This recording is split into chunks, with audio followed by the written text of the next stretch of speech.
भारतीय संस्कृति रे वर्षर विभिन्न समय रे नानादी ओषाव्रत पालनर विधि विधान रही। परवर्ती परिस्थिति रे एहार महत्व क्रमशः कमी आसुथिले मध्य लोप पाई नाही। केउ आवाहन कालरू पालित होई आसुथिबा एही ओषाव्रत पालनर अंतराल रे रहिछि महत्व उद्देश्य। बैशाख मास कृष्ण पक्ष एकादशी तिथि रे पालित हुए बरुथिनी एकादशी। एही दिन जुआ खेलिबा, पर निंदा, मिथ्या कहिबा, हिंसा आचरण आदि को निषेध करा जाइथाए। एहा माध्यम रे मानसिक शांति आहरण ही एही पर्व पालनर मुख्य उद्देश्य। व्रतचारी परिवारर सदस्य माने राति रे भगवत भजनर विधि विधान रहिछि। एही पर्व पालन संपर्क रे थिबा आख्यायटी एहीपरि। प्राचीन काल रे नर्मदा नदीर तटदेश रे मांधाता नामक जणे राजा राजत्व करुथिले। से अत्यंत दयालु, दानशील ओ तपस्वी प्रकृतिर थिले। संसार प्रति वैराग आसिबा कारणरू दिने राजा मांधाता तपस्या निमंते जंगल को चलीगले। से गभीर भावरे तपस्या मग्न हेले। घोर तपस्या करुथिबा समय रे एक जंगली भालुर राजांक निकट को आसी पाद को चाटिबारे लागिला।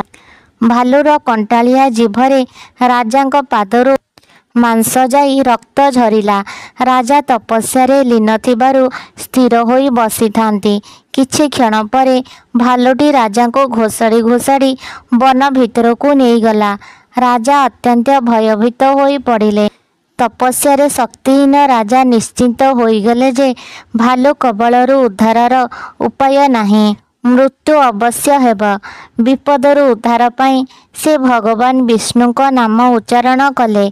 भक्तर विपत्ति देखि भगवान स्थिर रही पारिले नाही।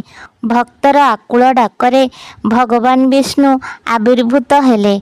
आपणा सुदर्शन चक्र रे भालु को मारिदेले ओ तपस्वी मांधाता को रक्षा कले। राजांकर पादटी भालु प्रथमरु ही खाई जाइथिला। एही कारणरू राजा अत्यंत दुखी थिले। भगवान विष्णु तांकर मानसिक और शारीरिक जंत्रणा कथा उपलब्धि कले। भक्तर मन कथा जानुथिबा भावग्राही विष्णु उपदेश देई कहिले, वत्स एबे तुमे मथुरा जाओ।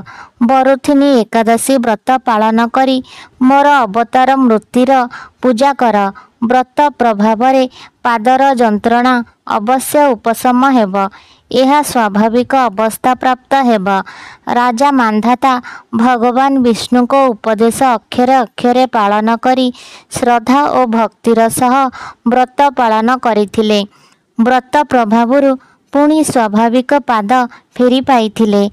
काहारी अनुग्रह नुहे, साधना बलरे ही जड़े प्रतिभावान होई पारंती।